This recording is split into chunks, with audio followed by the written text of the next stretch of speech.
9월 5일 목요일 뉴스피드 정승주 아나운서의 지금 뉴스 톱7으로 시작하겠습니다.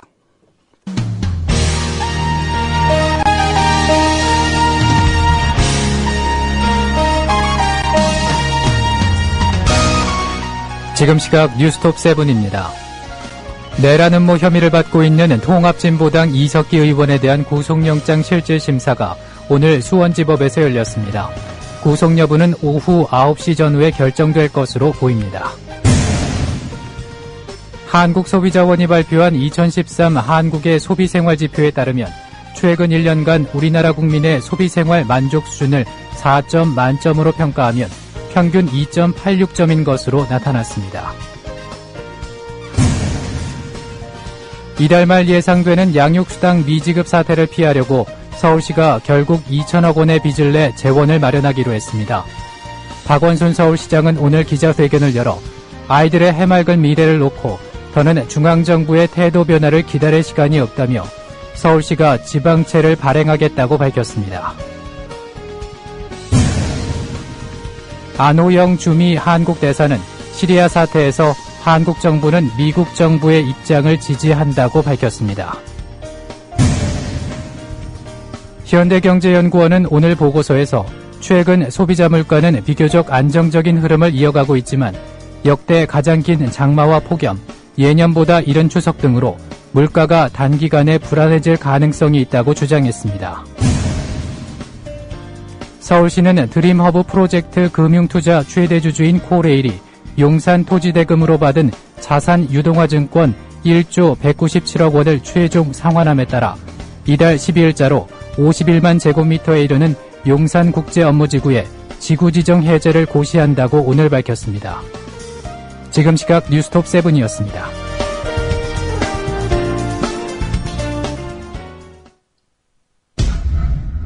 조합원 백마고지 김정일님 신청 광고입니다. 철원에서 쌀 농사를 짓는 조합원 백마고지입니다. 저는 이제 더 이상 TV 뉴스를 보지 않습니다. 아니, 믿지 않는다는 것이 더 정확한 말입니다. TV 방송 뉴스가 권력에 장악당하고 나서 그들의 감시자가 아닌 협력자가 되면서 더 이상 진실을 말하고 있지 않기 때문입니다. 아직도 많은 국민들은 이 사실을 잘 알지 못하고 있고 이 부당함에 맞서 싸워온 사람들도 이젠 많이 지쳐 있습니다. 여러분, 희망을 버리지 마십시오. 벌써 15,000명이 넘는 사람들이 뭉쳤습니다. 미디어 협동조합 국민TV, 실현할 수 있는 희망입니다. 조합원으로 함께 힘을 모아주십시오.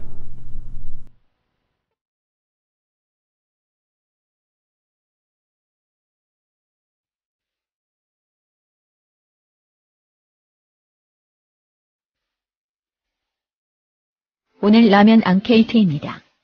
여러분 국사편찬위원회가 검정한 뉴라이트 성향 한국사 교과서에 대해 의견 주십시오.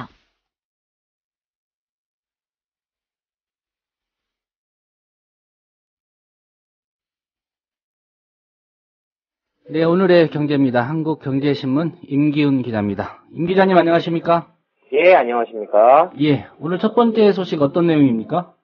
예, 한때 유행어로 그런 말이 있었죠. 살림살이 좀 나아지셨습니까? 이런 말이 있었는데요. 권영길 의원이었던가요? 예, 권영길 의원이 그때 대선 후보 나오셔서 하셨던 말씀이시죠. 예. 근데 우리나라 이제 국민들이 현재 느끼는 하루하루 삶에 대한 느낌은 좀 팍팍한 것으로 나타났습니다. 예. 한국 소비자원의 조사 결과 우리 국민의 소비생활 만족도가 70점 정도에 불과한 것으로 나타났기 때문인데요. 또 국민 10명 가운데 3.5명은 스스로를 경제적 하류층이라고 생각하는 것으로 나타났습니다. 이는 역대 최대 수준입니다. 예. 경제적인 어려움이 가중되고 있다, 이렇게 볼 수 있겠군요. 예, 그렇습니다. 이날 한국소비자원이 발표한 2013년 한국의 소비생활 지표에 따르면 최근 1년간 우리나라 국민이 생각하는 자신의 소비생활 만족 수준은 4점 만점에 평균 2.86점인 것으로 나타났습니다. 예. 이를 100점 기준으로 환산하면 평균 71.5점이죠. 이 소비생활 지표라는 것이 소비자의 생활 수준, 소비 경험, 소비자의 정책 환경의 현상과 변화를 진단할 수 있는 대표적 소비지표로 꼽히고 있습니다. 요즘 권위가 있죠. 이번 조사에서 자신이 중산층이라고 생각하는 체감 중산층은 전체 응답자의 62.5%로 2007년 마지막 조사 때보다 8.5%포인트 떨어졌습니다. 예. 반면에 자신이 하류층이라고 생각하는 소비자의 비율은 전체의 34.8%로 역대 최대 수준으로 높아졌습니다. 좀 비관적인 내용이죠. 예. 박근혜 정부 출범하면서 국민 행복 시대 올 것이다 이렇게 공약을 예. 했는데 예. 실제 생활은 좀 반대로 가고 있네요. 예, 실제는 좀 많이 어려움들을 하루하루 생활이 좀 힘들다는 걸 반증하고 있는 것으로 보여지고 있습니다. 예. 국민들이 주로 부담을 느끼는 부분들 어떤 영역들입니까? 예. 우리나라 국민들의 가장 큰 경제적 골칫거리 두 가지를 꼽자면요. 역시 생활비하고 교육비였습니다. 예. 특히 생활비는 생각보다 기초적인 생활에서 어려움을 호소하는 국민들이 많아진 것으로 나타나면서 생활비 부담이 좀 크다는 걸 보여주고 있는데요. 국내 소비자들이 최근 1년간 경제적 부담을 가장 느낀 소비 품목은 교육비를 지치고 식생활비인 것으로 조사가 됐습니다. 예. 식생활비로 경제적 부담을 느꼈다고 응답한 소비자는 조사 대상이 26%로 나타났고요. 이거는 2011년에 이어 2년 연속 1위를 기록한 것입니다. 1999년과 2002년 조사에서 연달아 1위를 차지했던 교육비는 응답자 중에 21.5%가 가장 부담이 된다고 답해서 2007년, 2011년에 이어 2위를 차지했습니다. 예. 이처럼 좀 소비자들이 식생활비에 부담을 느끼고 있는 이유는 물가가 계속해서 오르고 있기 때문으로 분석되는데요. 반면 소비자들은 식생활비 지출 규모가 커지면서 수입 농수산물을 안 채울 수가 없는 상황이죠. 하지만 실제 소비자들 중 10명 중 8명은 수입산 먹거리에 대해서도 불안감을 갖고 있는 것으로 조사가 됐습니다. 예. 소비자 권리에 대한 인식이 높아지고 매스컴에서도 고발 프로그램들 같은 것이 늘면서 국산 농축수산물에 대해서도 불안감이 높아졌다고 응답한 비율도 상당히 늘었습니다. 국산 농축수산물에 대해 불안감을 느꼈다고 답한 소비자도 50% 이상으로 나타났고요. 학교 앞이나 단체급식소, 휴게소, 일반 음식점에서 판매하는 음식에 대한 불안감도 70% 이상으로 높게 나타났습니다. 예. 특별히 음식물, 안전성에 대한 불안감, 이게 좀 큰 것으로 예. 나타났는데요. 예. 우리 소비자들이 이 음식물 어디서 주로 구매하는 걸로 조사가 됐습니까? 예, 주로 요즘 대도시나 지방을 가도 대형마트가 주로 판을 치고 있죠. 시장이나 소형 슈퍼마켓들은 좀 많이 위축이 돼 있는 상태고요. 실제로도 국내 소비자들은 장을 볼 때 대형마트를 가장 많이 이용하는 것으로 나타났습니다. 월 1회 이상 대형마트를 이용하는 소비자는 조사 대상의 87.3%에 달했고요. 예. 편의점은 70.1%, 재래시장도 67.9%였습니다. 인터넷 쇼핑 이용자의 비율은 54.9%로 나타났고요. 2011년 조사 결과에 비해 이는 4.5%포인트 줄어든 것입니다. 최근 1년 사이 부상한 소셜커머스의 이용 비율도 20.7%로 조사했습니다. 예. 좀 적극적인 소비자들도 많이 늘어나고 있는데요. 생활협동조합과 생산자와 판매자 직거래는 이용률이 11.7%와 21.7%로 낮은 수준이었으나 이용 만족도는 대형마트 등 다른 거래 형태보다 높았습니다. 예. 못 믿을 걸 사느니 직접 확인하고 제품을 구매하겠다는 적극적인 소비자들이 늘어나고 있는 추세라고 볼 수 있겠습니다. 예. 긍정적으로 가게 된다면, 생활협동조합, 그리고 생산자, 판매자, 직거래, 이걸 많이 좀 이용을 해야 될 것 같네요. 예, 요즘 많이 활성화가 돼 있고, 실제로도 판매자 직거래가 늘어나면서 유기농이나 이런 농산물의 판매가 많이 늘어나고 있다는 소식도 전해지고 있습니다. 예. 다음 소식은 어떤 건가요? 예. 서민들하고는 좀 동떨어진 소식입니다만은, 은행에서 좀 거액의 예금이 자꾸 빠져나가고 있다는 소식입니다. 예. 저금리 기조가 계속이 되면서 수익이 안 나는 은행 예금보다 수익성 현물 자산을 보유하기 위해서도 풀이됩니다. 전문가들은 거액 예금의 이탈로 은행들이 안정적인 자금 조달에 차질을 빚어 큰 위험을 초래할 가능성도 있다고 경고하고 나섰습니다. 예. 그런 경고까지 나올 정도면 상황이 좀 심각한 것 같은데 어느 정도입니까? 예, 이날 금융권에 따르면 지난 8월 말 우리, 국민, 하나, 신한, 농협 등 5대 시중은행이 보유하고 있는 10억 원 이상의 거액 정기예금은 37,951개 계좌에 231조 5천억 원으로 집계됐습니다. 예. 이는 1년 만에 2,259개 계좌가 없어진 거고요. 돈으로는 17조 2천억 원이 빠져나간 것입니다. 그동안 은행권에서는 좀 적극적인 영업을 하면서 고액 자산가들의 돈을 유치하기 위해 경쟁을 계속해왔는데요. 이런 영업 결과 작년 상반기에는 거액 예금이 6만 개 계좌 380조 원까지 늘었었습니다. 예. 지금 보면 굉장히 갑작스럽게 많이 줄어든 것이죠. 예. 이유를 간략히 언급은 해주셨는데 어떤 이유 때문에 이렇게 돈이 빠져나가는 거죠? 예, 간단히 말하면 은행에 돈을 맡겨봤자 수익을 보기 힘들다는 거죠. 저금리 때문에. 예. 전문가들은 은행권의 거액 예금이 줄어드는 가장 큰 배경으로 지하 경제가 오히려 양성화가 되고 있다는 것과 저금리를 꼽고 있습니다. 예. 시중은행 관계자는 고액 자산가가 자금 노출을 회피하기 위한 목적으로 돈을 빼는 것 같다면서 은행의 거액 예금은 당분간 계속 줄어들 것이라고 설명을 했습니다. 또 하나의 큰 이유는 절세 목적입니다. 현 정부 들어 금융소득의 누진 과세를 하는 종합과세 적용 범위가 4천만 원에서 2천만 원으로 좀 엄격해졌죠. 예. 그래서 돈을 빼내서 2천만 원이 안 되는 돈으로 좀 분산을 시킨다는 거죠. 은행 관계자들은 금리 매력이 낮아진 은행 예금 대신에 장기 저축성 보험과 주식형 펀드 또는 금괴나 현찰로 보유하는 자산가가 많다고 전하고 있습니다. 예. 이렇게 은행에서 돈이 자꾸 빠져나가면 뭐 은행 경영이 좀 어렵다 이런 얘기 할 것 같은데 그래도 임직원들 연봉 높은 거 보면 그렇게 어렵나라는 생각도 드는데 어떻습니까? 실제로 뭐 은행의 그 재무제표를 뜯어보면 이게 뭐가 어렵다는 건지 사실은 좀 의아할 때가 좀 많거든요. 예. 근데 실제적으로 뭐 예금이 많이 빠져나간다는 좋은 신호는 아니고요. 금융의 큰 축인 은행에 자금이 없으면 실질적으로 은행의 안정성은 좀 떨어질 수밖에 없습니다. 예. 실제로 은행권에서는 그동안 거액 예금 비중을 늘리면서 거액 예금이 이탈할 경우 은행 자금 조달의 위험이 커지고 안정성은 낮아질 수밖에 없는 구조가 됐다고 자체 진단하고 있습니다. 좀 조금씩 예금하는 소액 예금이 늘어나는 것이 오히려 더 은행 안정성에 도움이 된다는 거죠. 예. 오늘 또 전세 얘기는 좀 짚어봐야 될 것 같습니다. 어떤 내용입니까, 오늘은? 네, 좀 며칠째 좀 전세에 대한 소식을 전해드리고 있어서 좀 지겹다라고 생각하실 분도 계실 것 같은데요. 좀 전세가 오름세가 언제까지 지속될지 진짜 좀 천정부지란 말이 딱 어울리는 것 같아서 오늘도 전세 소식을 전하게 됐습니다. 예. KB금융그룹의 부동산 전문 사이트 부동산 RG에 따르면 지난 2일 기준 전국 주간 아파트 전세값은 전주 대비 0.28% 상승한 것으로 나타났습니다.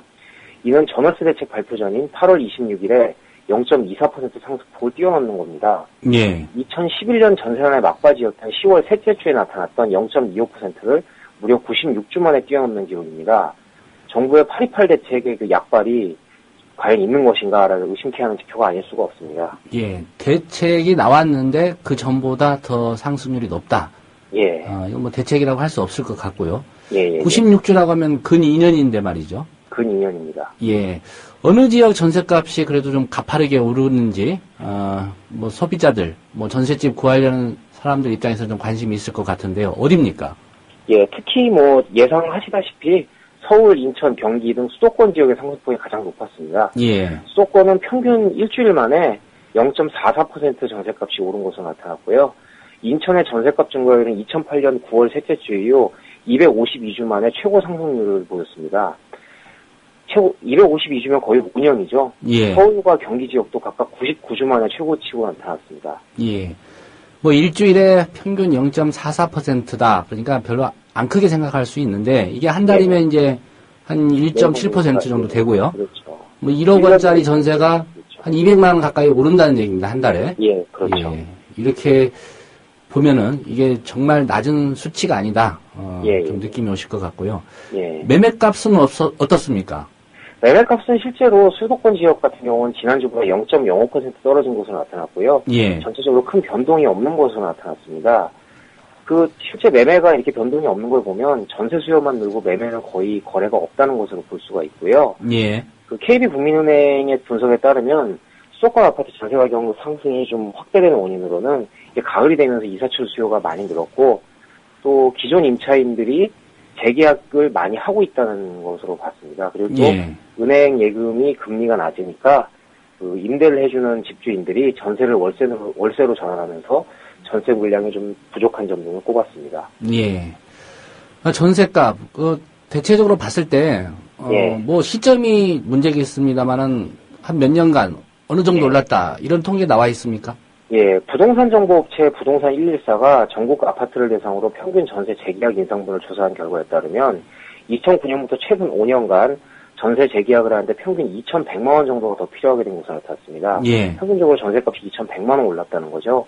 금융위기 직전인 2004년부터 2008년까지 5년간 전세를 재계약할 때 들어가는 추가 비용이 833만 원이었던 거에 비하면 2.5배 증가한 것입니다. 가장 높게 오른 도시는 서울시였는데요. 예. 서울시는 3,580만 원이 전세값이 평균적으로 올랐고요. 세종시는 2,897만 원, 부산은 2,322만 원, 경기도는 2,117만 원, 대전시가 2,056만 원 선이었습니다. 특히 최근 5년간 지방광역시의 전세값 상승폭이 아주 큰 것으로 나타났는데요. 이 중 세종시는 상습폭이 가장 높았습니다. 정부기관의 대거 이주가 큰 영향을 준 것으로 좀 풀이됩니다. 아직까지 좀 투기 목적으로 집을 사는 사람들이 많다는 얘기로 볼 수도 있겠습니다. 예. 오늘은 전셋값 소식까지 듣겠습니다. 임 기자님 고맙습니다. 예, 감사합니다. 네, 지금까지 한국경제신문의 임기훈 기자였습니다. 네, 남해안 앙케이트 다시 한번 소개해드리겠습니다. 오늘 드린 설문은 여러분 국사편찬위원회가 검정한 뉴라이트 성향 한국사 교과서에 대해서 의견 주십시오. 국정원 관련 이슈도 있지만은 또 역사 교과서에 대한 논란이 좀 뜨겁습니다. 여러분들의 의견 기다리겠습니다.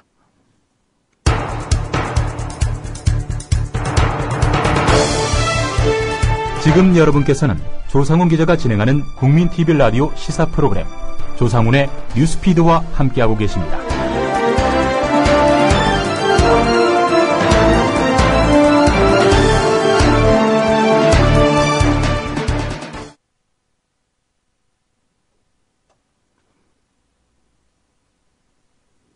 네, 이번에는 정가 이모저모 살펴보겠습니다. 한국일보 양정대 기자 전화 연결돼 있습니다. 양 기자님 안녕하십니까?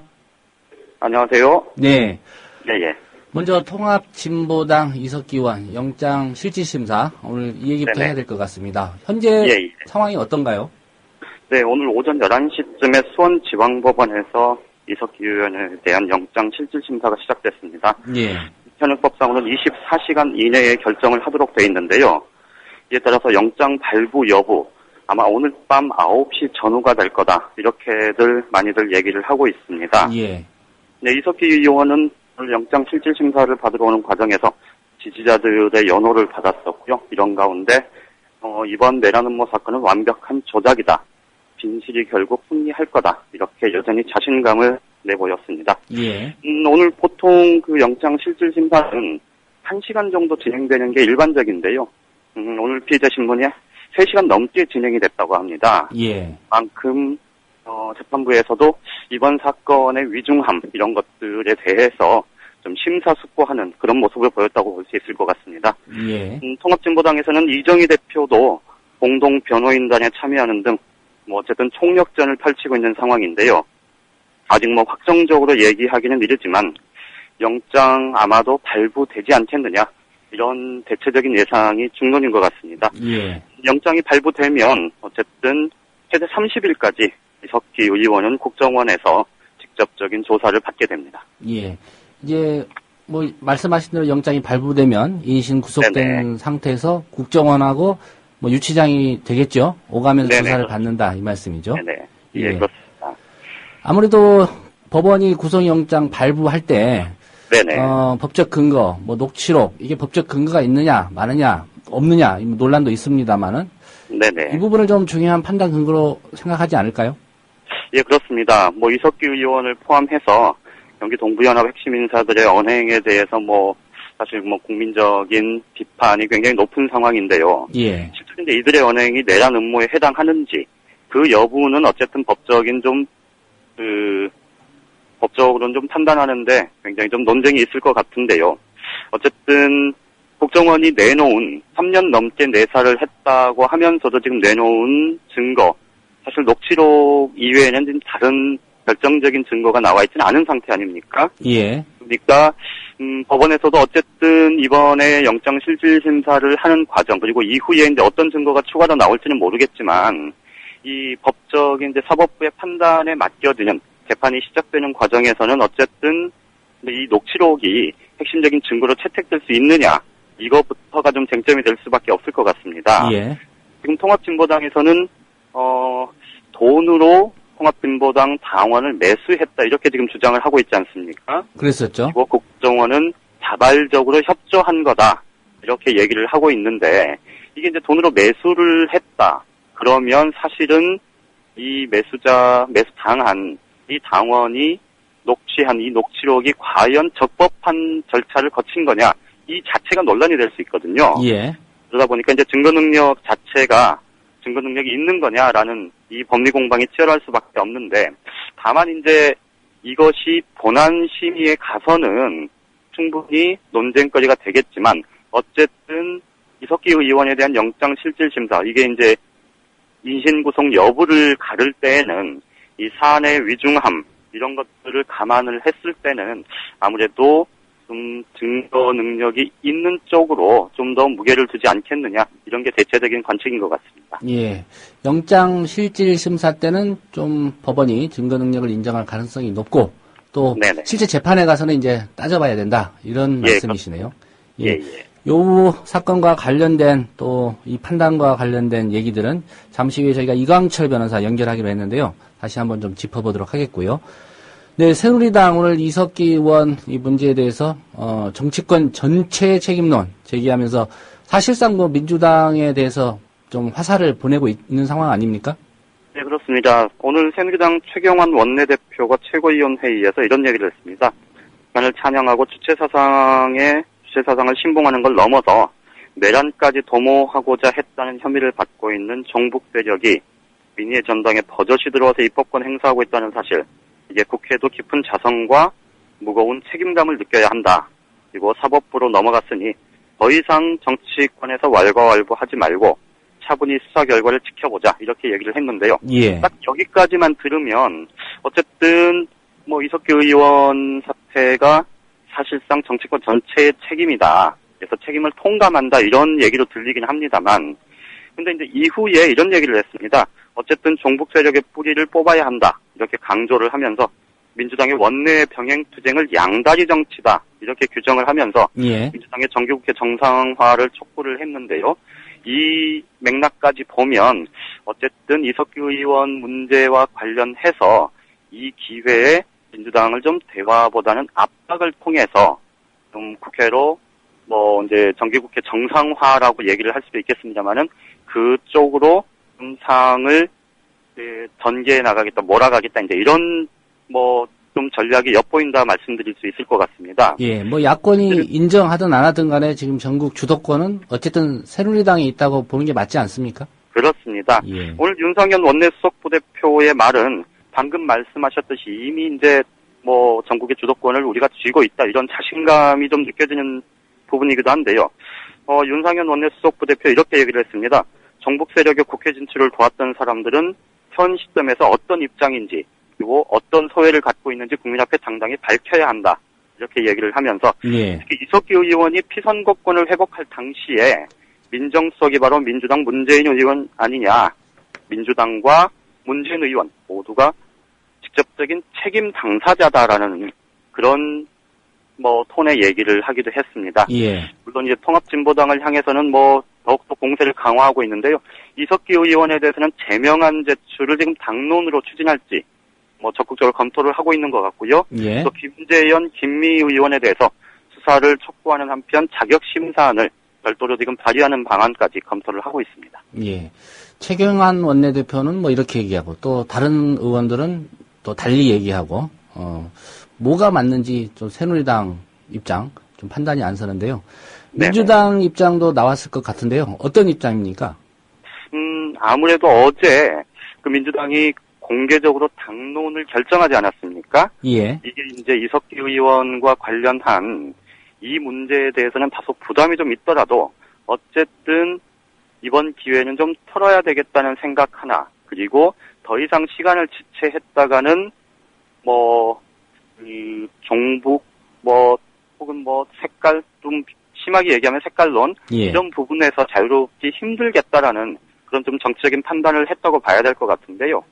실제로 이제 이석기 의원이나 통합진보당과는 매듭을 확실히 하겠지만 어쨌든 민주당 입장에서는 당초 뭐 오히려 더 중요하다고 얘기했었던 국기문란 사건이라고 규정을 했었던 국가정보원의 지난해 대선 개입, 불법 대선 개입 사건에 대해서 이 부분을 국정원 개혁용으로 글씨를 살려나가는 게 관건 아니겠습니까?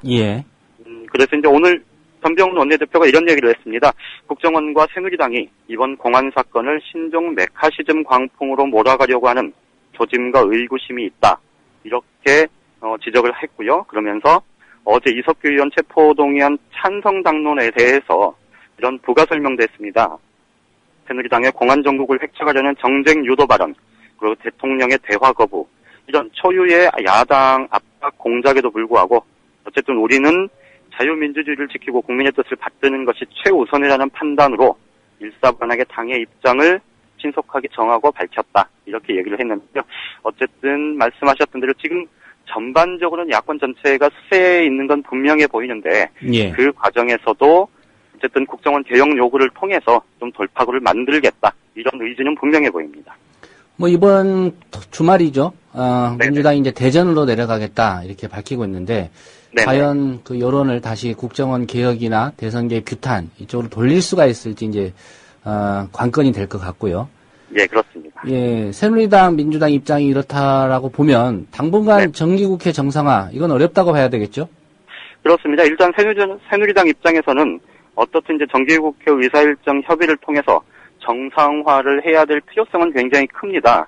어쨌든 내년 새해 예산안이 뭐 박근혜 대통령이 사실상 박근혜 대통령이 주도하는 첫 예산 아닙니까? 네. 올해 예산이 이제 지난해 이명박 대통령이 주도한 예산이었다고 봐야 될 거고요.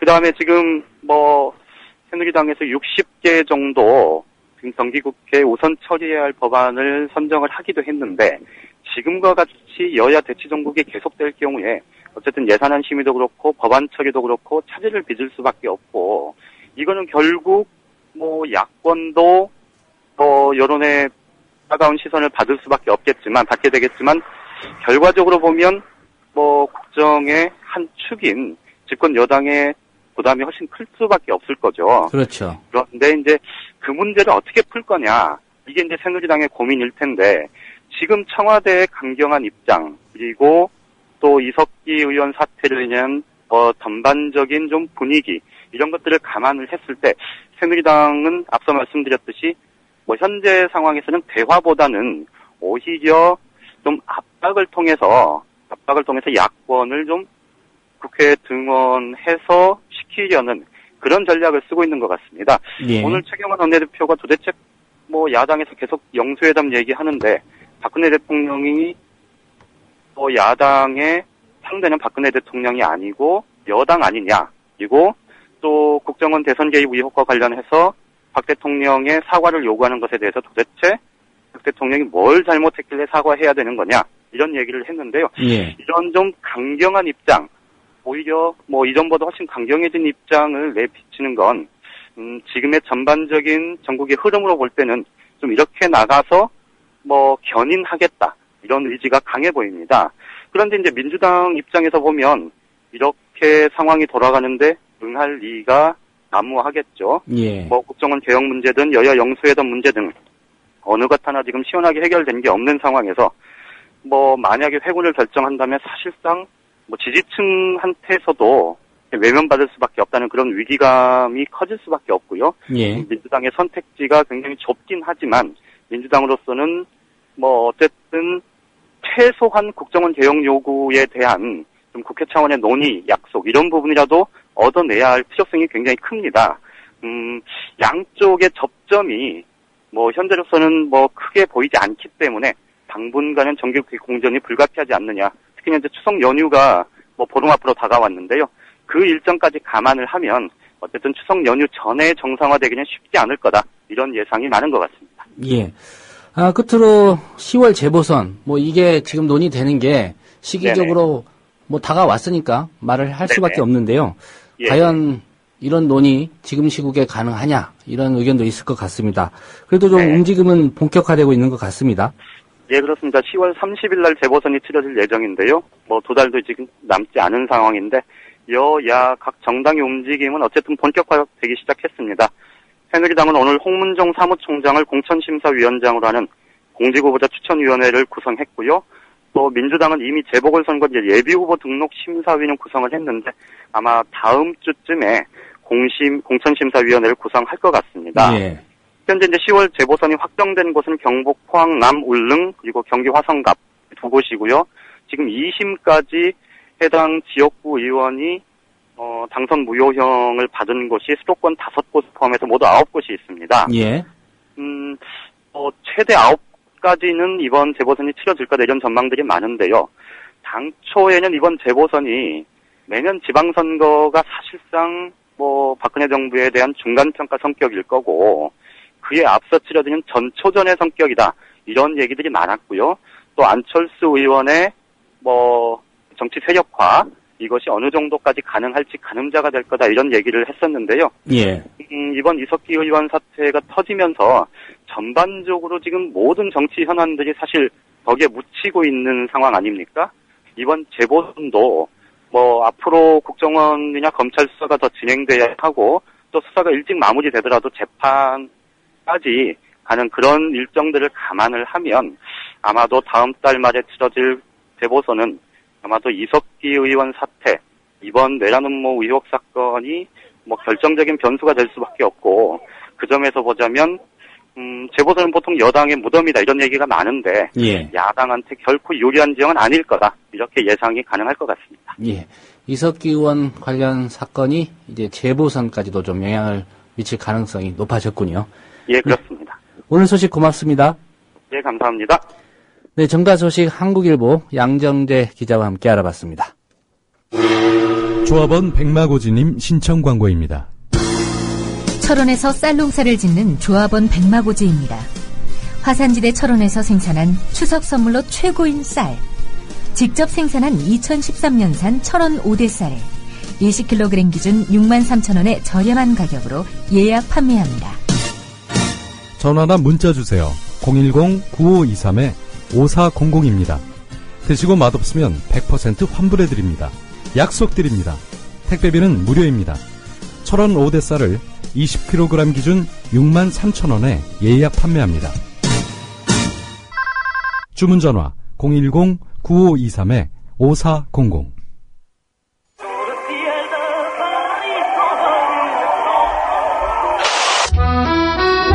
네, 안녕하세요. 저는 나는 파리의 택시 운전사를 쓴 홍세화입니다.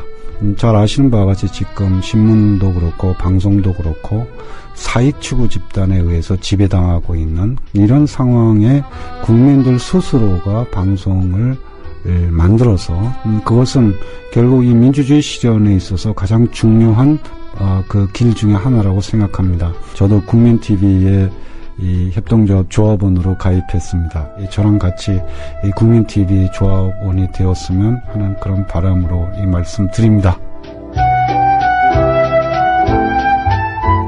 조합원이 돼서 힘을 실어주십시오. 포털 사이트에서 미디어 협동조합 국민TV를 입력하시고 홈페이지에 들어오셔서 조합원으로 가입해 주시면 됩니다.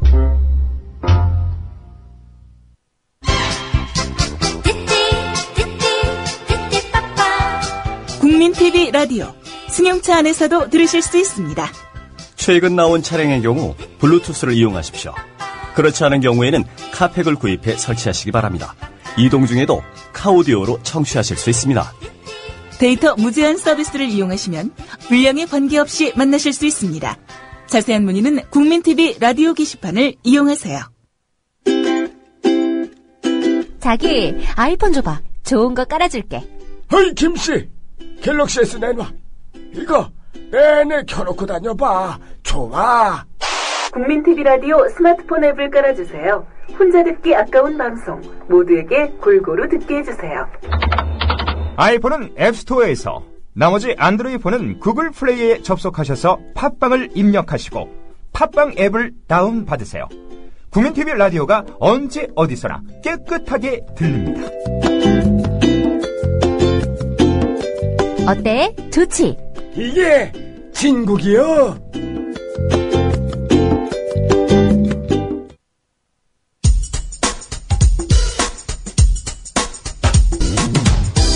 조상훈 기자의 예리한 눈으로 바라본 세상. 공정한 뉴스는 여기서 시작합니다. 국민TV 라디오 조상훈의 뉴스피드. 이른바 왕재산 사건 기억들 하실 겁니다. 요즘 이 사건이 새삼 주목을 받고 있습니다. 국가정보원이 제기한 통합진보당 이석기 의원의 내란 음모 선동 혐의 사건과 유사한 점이 있다. 그런 이유인데요. 왕재산 사건 변호인으로 참여했던 이광철 변호사님 얘기 들어보겠습니다. 이 변호사님 안녕하십니까? 예, 안녕하세요. 예. 다들 좀 오래돼서 잊었을 수도 있어서 우선 왕재산 사건, 어떤 사건이 좀 설명을 해 주시죠.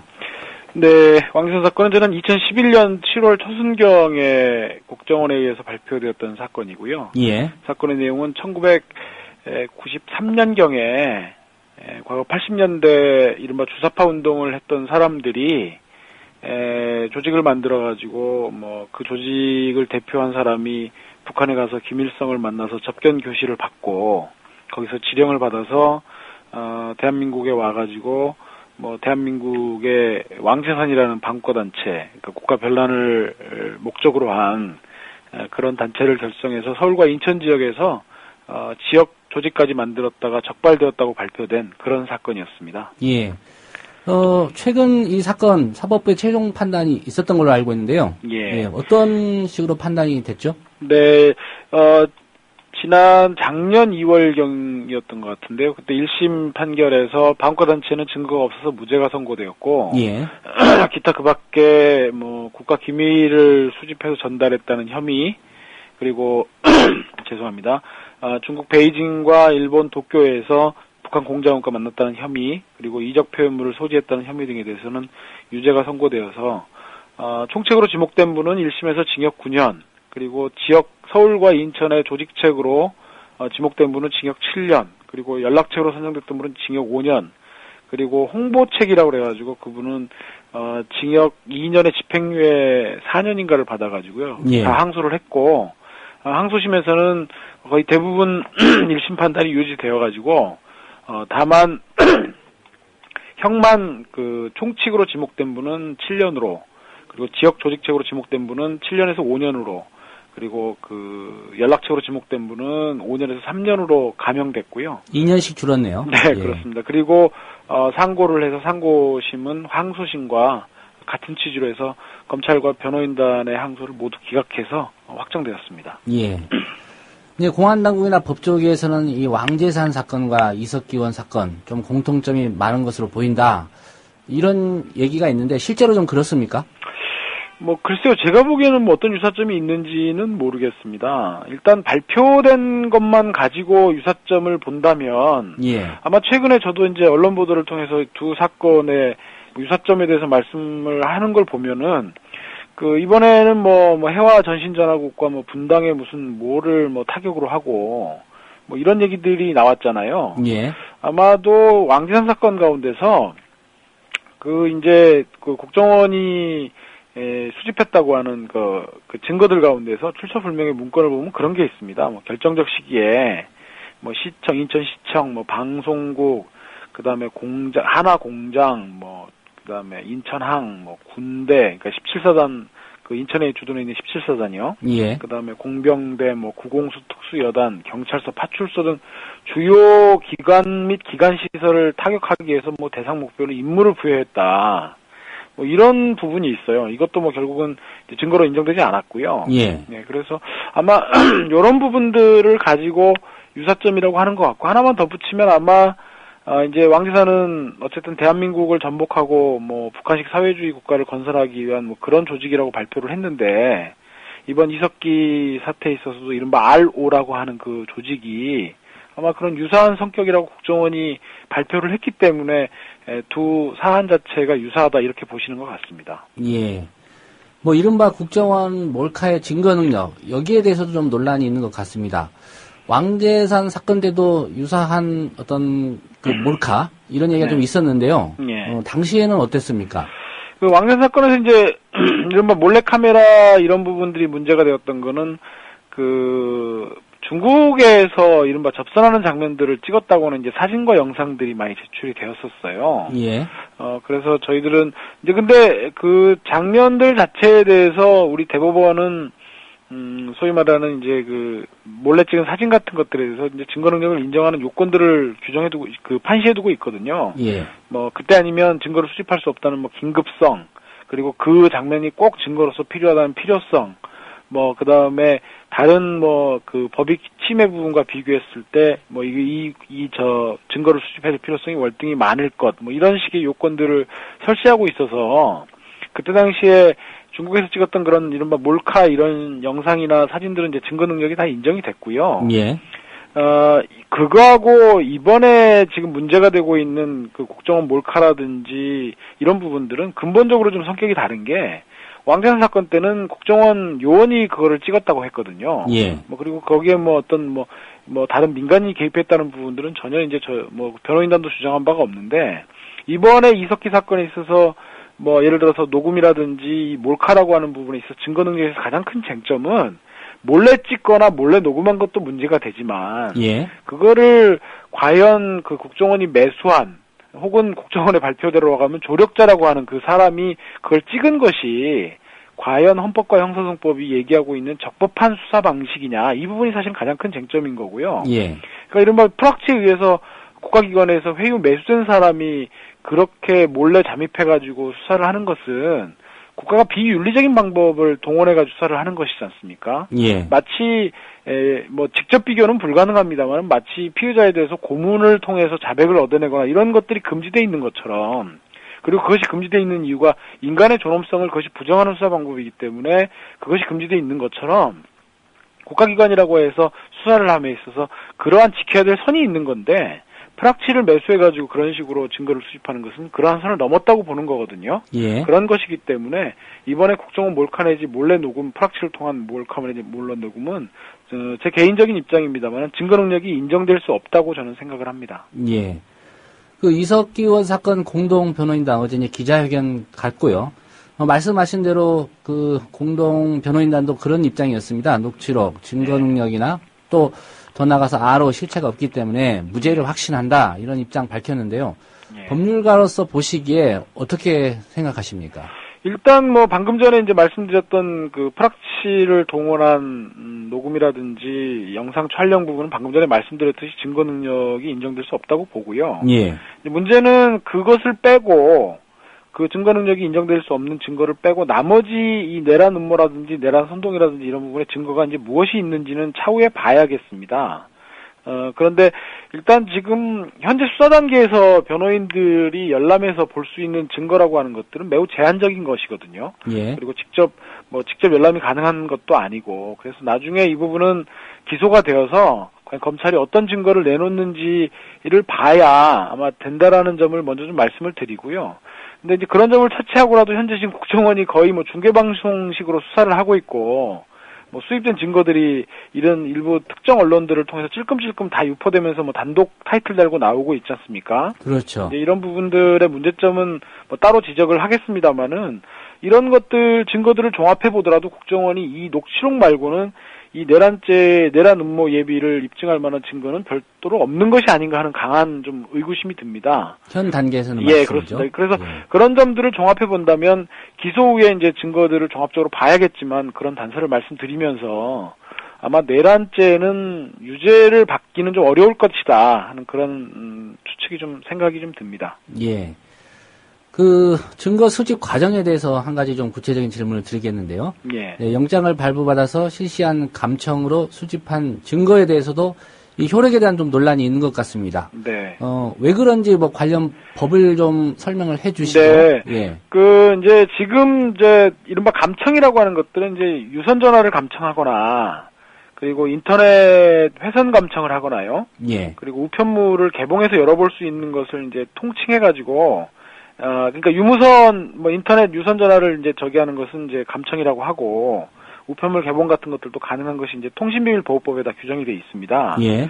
근데 이제 통신비밀보호법상 이렇게 감청이나 이제 우편물을 개봉해 보려면 법원으로부터 통신제한 조치 허가를 받아야 되거든요.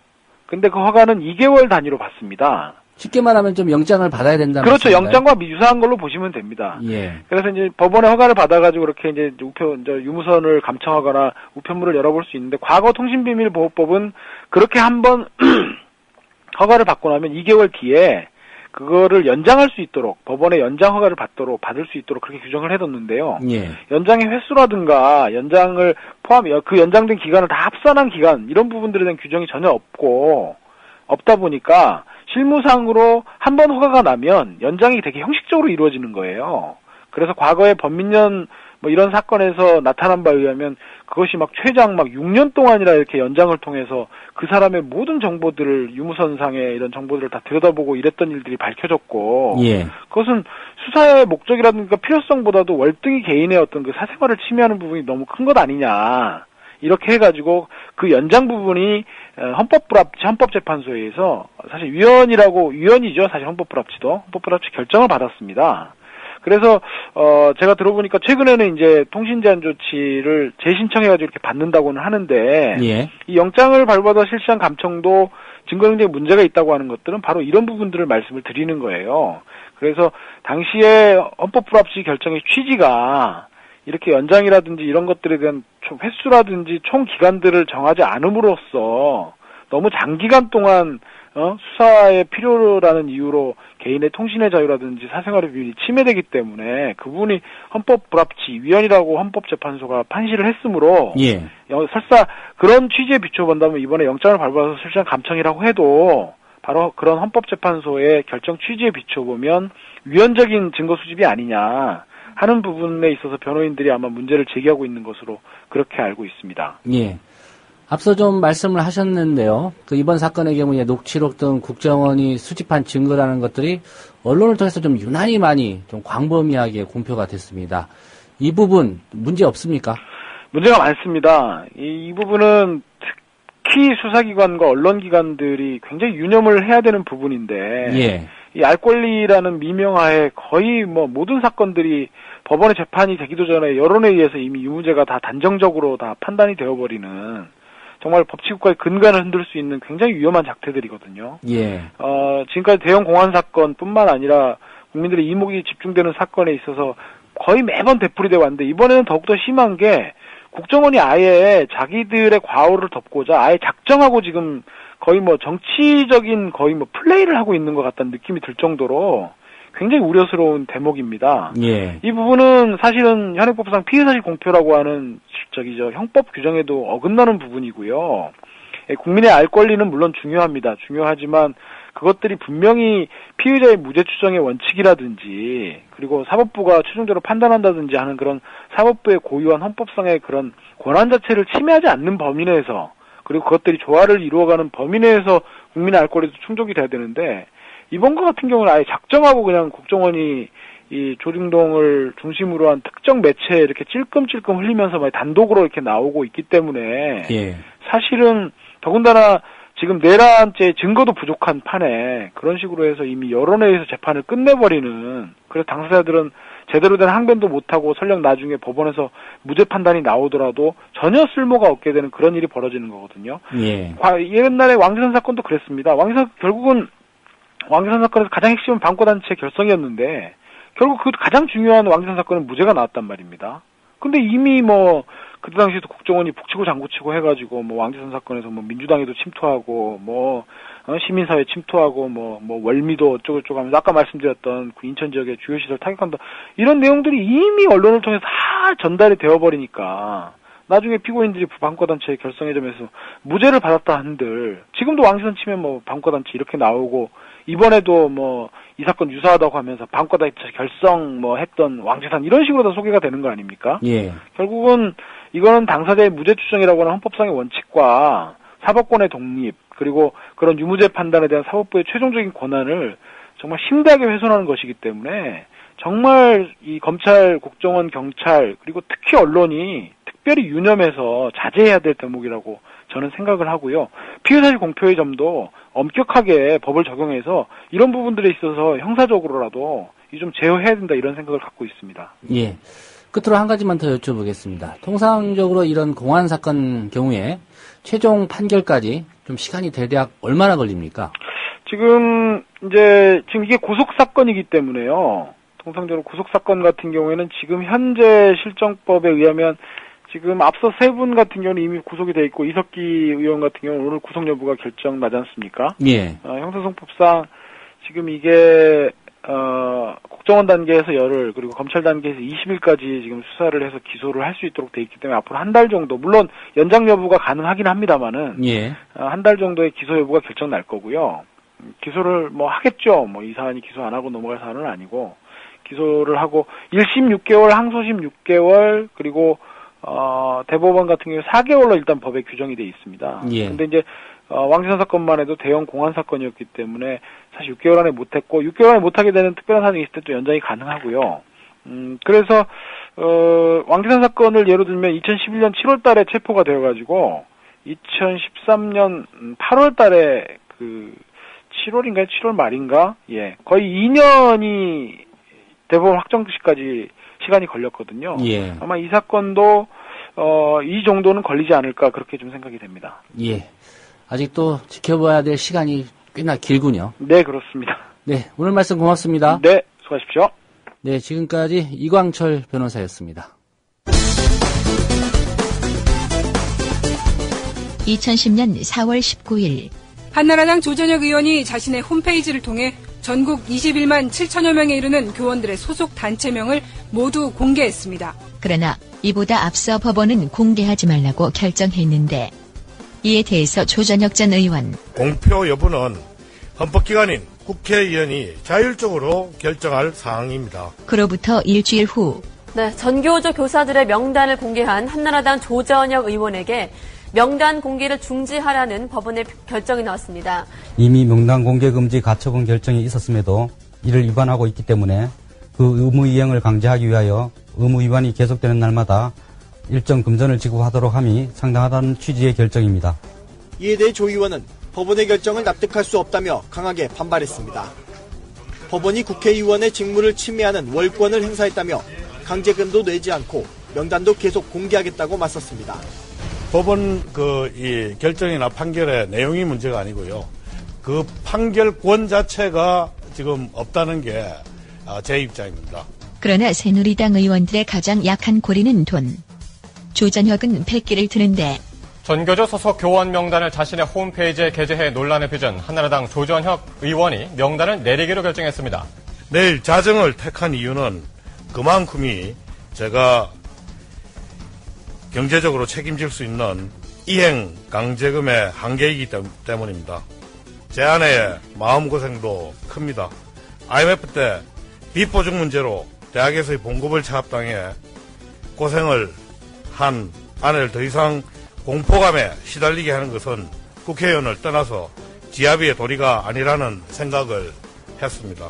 더욱이 국가에 납부하는 벌금도 아니고 한 해 100억 원이 넘는 조합비를 쓰고 있는 귀족노조에 바칠 이유는 더더욱 없기 때문입니다.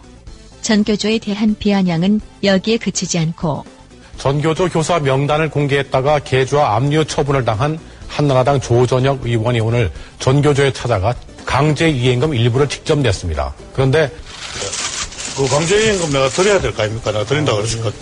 돈을 풀어서 드려야 될 거. 도자기를 풀자 지폐 몇 다발과 함께 돼지 저금통이 나옵니다. 저금통을 뜯어내자 동전이 쏟아집니다. 쇼하지 마시고요. 뭐 하는 겁니까 이게? 쇼는 전교조가 좀 더 잘하지 나보다. 그리고 돈을 갖고 오시는 분이 돈이 얼마인지도 세가지도 않고 이렇게 옵니까? 예? 돈 받는 분들이 좀 세보세요. 481만 9,520원을 가져온 겁니다. 서울중앙지법은 전국 교직원 노동조합이 조합원 4,500명의 명단을 공개했던 조전혁 전 한나라당 의원을 상대로 낸 소송에서 조합원 한 명당 10만 원씩 모두 4억 5천만 원을 배상하라고 판결했습니다. 출처 MBC YTN 뉴스.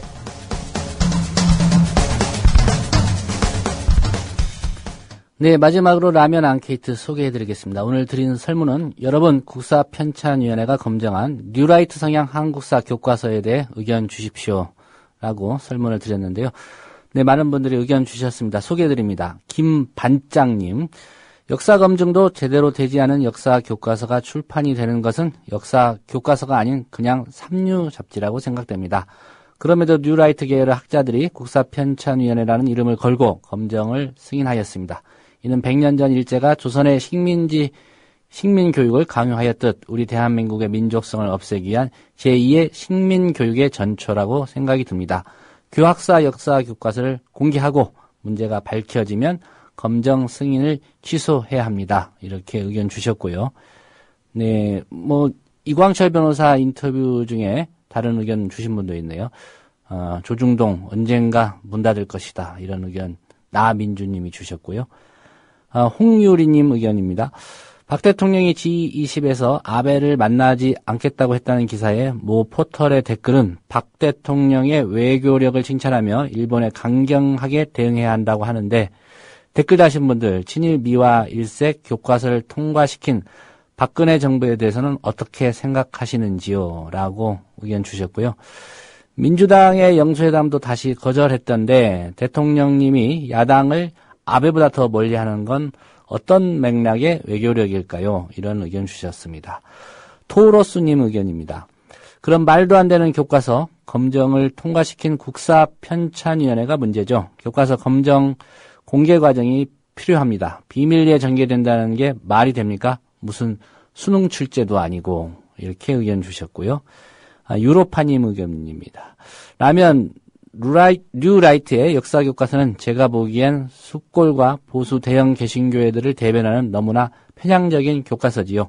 역사는 반복의 연속이라 하는데 잘못된 역사를 기득권의 술수에 속는 다수 대중들 한심합니다. 국민TV가 빨리 성장해 약자와 진실만을 보도하는 언론으로 성장했음 합니다. 네, 의견 감사합니다. 몇 분 더 소개해드릴까요? 눈물모아님, 앞으로 국사는 가정학습으로 해결해야겠네요. 공부는 학교에 맡겨두고 싶은데 쉽지 않네요. 학교와 선생님을 잘 만나야 할 텐데 아이 키우는 엄마로서 정말 걱정됩니다. 라고 의견 주셨고요. 이슬림 의견입니다. 차라리 일본 교과서 가져와서 믿으라고 해라. 독도도 일본 땅이라고 하고 성질만 난다. 이런 의견 주셨고요. 안경 꼈다님, 국사편찬위원회인지 친일 독재 편찬위원회인지 알 수가 없다. 돌겠네 의견이십니다. 우리는 아직 해방된 것이 아닙니다. 좀 참담한 글을 올려주셨습니다. 아날야줌 의견이시네요. 바쁘시네요. 친일하랴 극우하랴 도대체 뿌리가 어딥니까? 돌겠네님은 의견 또 주셨나요? 친일파 자식이 맹그는 게 다 짜가 아닌감요. 이렇게 의견 주셨습니다. 뭐 여러 가지 사건이 있고 전국에 이슈들이 있습니다. 그런 와중에서도 빠뜨려서는 안 되는 것, 이세에 대한 교육이겠죠. 친일파 또 독재 세력을 미워하는 역사 교과서 국민이 용납해서는 안 되겠습니다. 저희가 준비한 소식은 오늘 여기까지입니다. 내일 오후 6시에 다시 뵙겠습니다. 여러분 고맙습니다. 문희정 PD가 함께 고생했습니다.